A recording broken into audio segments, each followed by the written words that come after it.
তো কোথায় আছো বন্ধুরা? আমার তো গেছে এটা গলা, কি বলবো, তাও তো ভয়েস ওভার দিতে হবে এই গলা নিয়ে। তো চলেছি চলা যাতা হুঁ কিসি কা ধুন মে, না না না না না না না না না না। তো মেঘালয়, এই যে মেঘালয় রাস্তায় আস্তে আস্তে আসাম থেকে মেঘালয়ের দিকে যাচ্ছি। তো আমরা 6টা বাস করেছিলাম। প্রথমে আমি বলেছিলাম যে কলেজ ট্যুর হচ্ছে, আমি অন্য ভিডিওতেও বলেছি। কলেজ ট্যুরে আমরা প্রায় 80 জন আছি, স্যার ম্যাডাম মিলে আমার বিএড কলেজ থেকে। তো মেঘালয়ের উদ্দেশ্যে প্রথমে রওনা দিলাম। প্রথমে এসেছি আসামে গুয়াহাটিতে। গুয়াহাটিটা প্রচণ্ড গরম ছিল, আমাদের পশ্চিমবঙ্গের মতো। এটা দেখতে থাকো।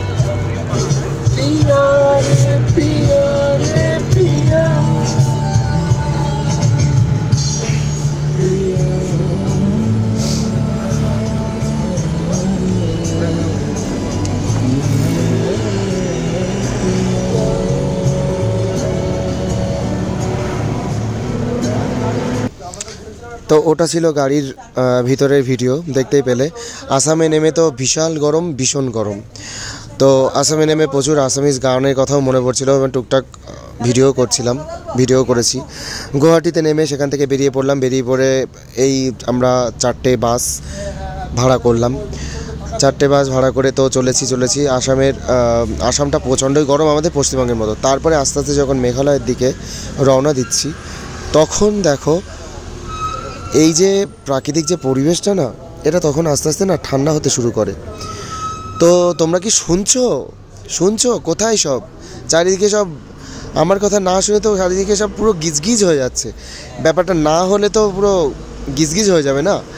তো দেখো, চলতে আমরা ভিতরে গান করছিলাম, তো প্রচুর আড্ডা দিচ্ছিলাম, প্রচুর মজা হয়েছিল।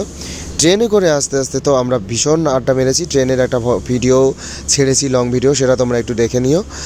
আর এইখানটায় আস্তে আস্তে পাহাড়ে চড়াই উতরাই সে যে কতটা তোমাদের চড়াই উতরাই খাদ, মানে কি বলবো। আর আস্তে আস্তে যখন এই মেঘালয়ের দিকে যখন প্রবেশ করছি না, তখন এই তোমাদের শীতল আবহাওয়া, আস্তে আস্তে টেম্পারেচারটা কমতে থাকছে।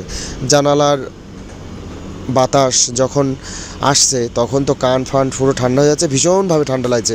আর এই যে উঠছি না, এটা হচ্ছে চড়াই রাস্তা। দেখো, চড়াই রাস্তা দিয়ে গাড়িটা খুব সাবধানে করে, মানে আমি পুরো ড্রাইভারের পাশেই বসেছিলাম, ড্রাইভার দাদা কে দেখছিলাম। তো ওখানে গাড়ি যারা চালায় পাহাড়ে খুব সাবধানে চালায়, একটুতে হেরফের হলেই ব্যাস অ্যাক্সিডেন্ট তো ঘটবেই। তো এই সব থেকে হচ্ছে ভয়ঙ্কর জিনিসগুলো থাকে এখানে তোমার কারবেরিয়াতে। এই কারবেরিয়াতে যদি ওদের একটা নিয়ম থাকে, পাহাড়ে যারা ড্রাইভ করে তারা সমতলে কোনো দিন ড্রাইভ করতে পারে না আমার মনে হয়। আর আমাদের এখানে যদি আমরা সমতলে বাইক চালাই, তাহলে আমরা পাহাড়ে এসে বাইক চালাতে পারবো হয়তো, কিংবা খুব আস্তে আস্তে ধীরে ধীরে, কিংবা রুল মেনে তো অবশ্যই মানতেই হবে এবং সেটা চালাতেই হবে। তো যাই হোক, এখান থেকে জানতে এখানে একটা নিচু একটা ব্রিজ ছিল। এই ব্রিজ থেকে যখন নামি, তখন একটু আস্তে আস্তে করে নামা হচ্ছিল। কিন্তু যখন না আস্তে আস্তে যখন উপরে ওঠে না, চড়াই যখন আস্তে আস্তে একটা চড়াই উতরাই আছে, তো তখন তো ভীষণ মানে এতটা সাবধানে চলা হয়। তো ওপর দিকে যখন গাড়িগুলো আসে না, তো তখন পুরো একেবারে খুব চান্স থাকে অ্যাক্সিডেন্ট হওয়ার।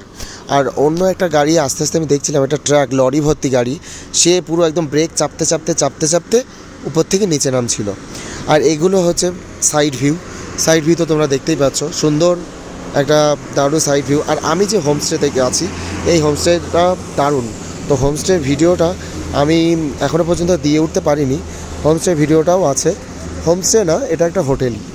তো যাই হোক, এবার যেতে আমরা তো খুবই মজা করছিলাম গাড়িতে। তো ব্যাপকভাবে ভীষণভাবে আনন্দ করছিলাম। 80 জনের স্টুডেন্টস মিলে আমরা সব এসেছি, আমরা বন্ধুবান্ধব। তো বুঝতে